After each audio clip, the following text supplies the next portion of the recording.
स्वागत है आप सभी का कॉर्पोरेट कनेक्शन में और मैं हूं आपके साथ कविता थपलियाल। ये बेहद खास शो है जहां पर हम बात करते हैं एक खास कंपनी से, उनके मैनेजमेंट से, और अगर आप उस कंपनी में पैसे लगा चुके हैं, लगाना चाहते हैं, तो जो बातचीत होती है आपके काफी काम की होती है कंपनियों से, क्योंकि यहाँ पर तिमाही नतीजों का एक सिलसिला हम देख रहे हैं चल रहा है, उस पर बातचीत होती है और आने वाले तिमाहियों में उनकी क्या रणनीति है, ऑर्डर बुक विस्तार योजना जैसे तमाम बड़े मुद्दों पर उनसे हम बातचीत करते हैं एक बताने के लिए। और चलिए मार्केट एक्सपर्ट से भी जुड़ना होगा। अब रेलिगे ब्रोकिंग के वीपी रिसर्च अजीत मिश्रा मेरे साथ जुड़ गए हैं। अजीत, हाय आफ्टरनून, स्वागत है आपका।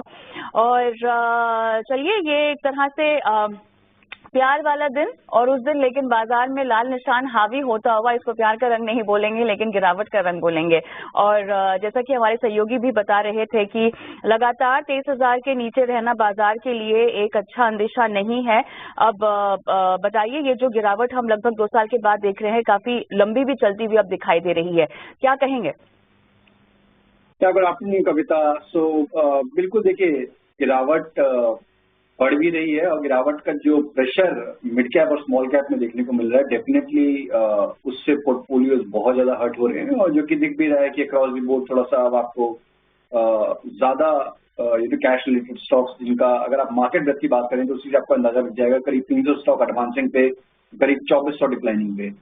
साथ ही साथ आप अगर बेंचमार्क की बात करें तो आप दोबारा से जनवरी मंथ के लोज पे, जो कि अभी आपने रीटेस्ट किया था, एक बाउंस दिखाया था, आप उन्हीं लेवल्स के पास आ गए हैं।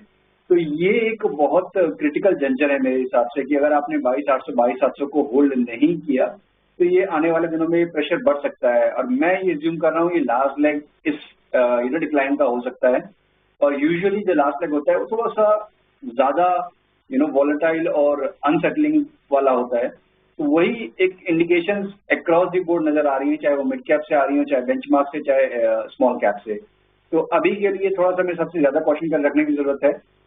बेस्ट तरीका ये है कि आप 22,700 वाली पुट इंडेक्स की, जो कि करीब 121 की बन रही है अभी फरवरी मंथ की, उसको आप कैरी करके जाएं as a hedge to your long position over the weekend. क्योंकि अगर जिसके के सब 700 के नीचे भी ब्रेक करते हैं तो ये प्रेशर आने वाले टाइम पे और बढ़ता हुआ नजर आएगा और बिकम्स वेरी डिफिकल्ट इस तरीके के मार्केट में पोजीशंस को मैनेज करना।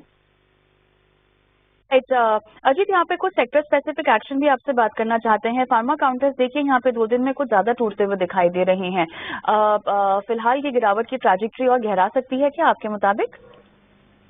बिल्कुल देखिए, कल एक सेशन था जहाँ पे कि रिकवरी का एक टोन था, बट उसके बाद दोबारा से इसमें ये नेगेटिव ट्रेंड रिज्यूम हुआ है। तो इंडिकेशन तो यही है कि फार्मा एज ए इंडेक्स यहाँ पे अभी भी रूम है। आप 20,700 के पास ट्रेड कर रहे हैं निफ्टी फार्मा में, और इंडिकेशन है कि करीब करीब आपको 20-200 करीब 400-500 पॉइंट फार्मा इंडेक्स में आपको कट देखने को मिल सकता है। तो अकॉर्डिंगली आपको जो सेक्टर्स, जो stocks with in the sector under perform कर रहे हैं उनसे बचना चाहिए। मींस आप जो अंडर परफॉर्म कर रहे हैं उनको एवरेज करना, लॉस मेकिंग स्टॉक्स को अपना एवरेज करना, इस तरीके की स्ट्रैटेजी से बचिए। With in the pharma Divi's lab हो गया, आपका बायोकॉन हो गया, ये कंपैरेटिवली बेटर स्ट्रक्चर्स हैं। अजीत, चलिए आपसे और भी बात करनी है और साथ ही मैनेजमेंट भी हमारे साथ जुड़ेगा, उनके स्टॉक पर भी आपसे हम राय लेंगे। वेलकम बैक 18 स्वदेश मोतीलाल ओसवाल स्टूडियो में आपका एक बार फिर से स्वागत है और आप देख रहे हैं कॉर्पोरेट कनेक्शन, जहां पर अब शो को आगे बढ़ाएंगे। और हम ब्रेक पर गए, उससे पहले हमने हिंडाल्को के मैनेजमेंट के साथ बातचीत की है। अजीत मिश्रा हमारे आज के मार्केट एक्सपर्ट है, जुड़ते हैं उनके साथ और हिंडाल्को के मैनेजमेंट से तमाम बातें जो हुई हैं उसका सार समझते हैं और आपके लिए रणनीति भी इनसे पूछेंगे और एक स्ट्रैटेजी जानने की कोशिश करेंगे। तो अजीत बताइए, जिस तरह से एक फैक्टर्स हमें स्पेसिफिकली आते हुए दिखाई दे रहे हैं इम्पोर्ट ड्यूटी के चलते और जो इम्पैक्ट पड़ रहा है, किस तरह से आप स्टॉक मूवमेंट अब देखेंगे और रणनीति के लिहाज से क्या किसी को एक नियर टर्म या मिड टर्म आउटलुक बनाना चाहिए? बिल्कुल कविता, देखिए यहाँ पे जिस तरीके से हमने देखा कि न्यूज पैन आउट हुई, मेटल्स में रिएक्शन भी हुआ टैरिफ को लेकर across the board metal counters में, बट कंपैरेटिवली अगर आप देखेंगे तो कुछ एक स्टॉक खासतौर से एल्यूमिनियम बास्केट वाले, जो आप नेशनल एल्यूमिनियम, हिंडाल्को, इन सभी में स्ट्रेंथ कंपैरेटिवली ज्यादा रही है। और हाल फिलहाल में नहीं, अदरवाइज ऑल्सो हमने देखा है कि इनकी आउट परफॉर्मेंस ज्यादा रही है इन दिस एंटायर रन, जहाँ की मिडिल काउंटर्स काफी अच्छा परफॉर्म कर रहे थे। तो डिक्लाइन के केस में भी यहाँ पर मुझे लग रहा है कि रिलेटिवली हायर स्ट्रेंथ दिख रही है, जो कि कहीं ना कहीं डिस्काउंट कर रहे हैं, जिस तरीके से मैनेजमेंट ने भी शेयर किया कि ऑप्टिमिस्टिक आउटलुक है और ज्यादा कुछ मेजर असर पड़ेगा नहीं, डिपेंडिंग डिमांड काफी ज्यादा स्ट्रांग है। तो ये सारे फैक्टर्स देखते हुए मुझे लगता है कि नेक्स्ट लेग अभी, क्योंकि मार्केट का सिनेरियो ऐसा है कि अक्रॉस द बोर्ड आपको सेलिंग प्रेशर देखने को मिल रहा है। हिंडाल्को आउट परफॉर्म कर सकता है with in the metal basket, और मुझे लगता है कि आने वाले टाइम में, जैसे कि 1.5-2 महीना शायद से लंबा अगर टाइम होराइजन रखते हैं, दोबारा 650-660 तक के लेवल्स रीटेस्ट हो सकते हैं। तो ये एक जोन बेसिकली जो करेक्शन हम देख रहे हैं, इसको एक एक्यूमुलेशन की तरह से देखा जा सकता है। जैसे कि 550 से लेकर 600 के जोन में आप उसको बाय करें, एक्यूमुलेट करें, और एक 540 का स्टॉप लॉस मेंटेन करें, कंसिडरिंग मार्केट का ऐसा अभी एटमॉस्फेयर है, और ग्रेजुअली इसमें करीब 650 तक के लेवल्स के लिए आप इसमें वेट कर सकते हैं। तो यहाँ पर फिलहाल लॉन्ग टर्म का थोड़ा सा नजरिया रखना होगा और थोड़ा सा आपको धीरज रखना होगा, लिहाजा हिंडाल्को में रुकने की सलाह। तमाम बातें यहाँ पर हमें बताने के लिए, समझाने के लिए अजीत मिश्रा के पास जुड़ना चाहूंगी। अजीत, मणप्पुरम फाइनेंस में अब क्या किया जाए? ये गिरावट देखकर तो लोग खासे परेशान तो हुए होंगे।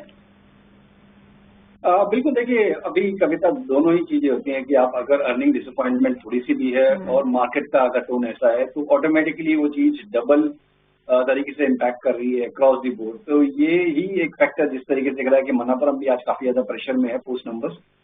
बट पास में भी देखा था हमने कि जब इनका इशू हुआ था आशीर्वाद को लेकर, जब उनकी सब्सिडरी को चैलेंजेस आए थे, तो वो उस टाइम पे भी एक गिरावट है, इसके बाद ग्रेजुअली काफी स्ट्रॉन्ग रिकवरी देखने को मिली थी। मुझे लगता है कि 165 एक ऐसा लेवल है जो कि ट्रेडर के पॉइंट ऑफ व्यू से काफी इंपॉर्टेंट रहेगा आने वाले दिनों में। जब तक ये होल्ड कर रहा है तब तक पॉसिबिलिटी रहेगी कि दोबारा से एक रीबाउंड का अटेम्प्ट दिखे स्टॉक में। करीब 188-190 पहला हर्डल होगा, उसके बाद करीब 200 तक के लेवल्स। तो अभी मेरे हिसाब से इतने पैनिक के बाद उसमें एग्जिट करने की जल्दबाजी ना करें।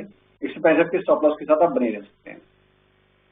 चलिए, तो 165 का यहाँ पे स्टॉप लॉस लगाना है और आपको थोड़ा सा धीरज रखना है, रुके रहने की सलाह अजीत की तरफ से। अजीत, बहुत बहुत धन्यवाद आपका, आपने समय निकाला और तमाम सवालों के जवाब दिए। जल्दी से कोई डिस्क्लेमर देना चाहेंगे?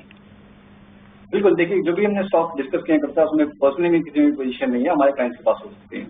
धन्यवाद आपका, आपने समय दिया हमें। और इसी के साथ कॉर्पोरेट कनेक्शन को भी चलिए यहीं समाप्त करते हैं, लेकिन ब्रेक के उस पार हम लेकर आएंगे स्टॉक फटाफट। नमस्कार।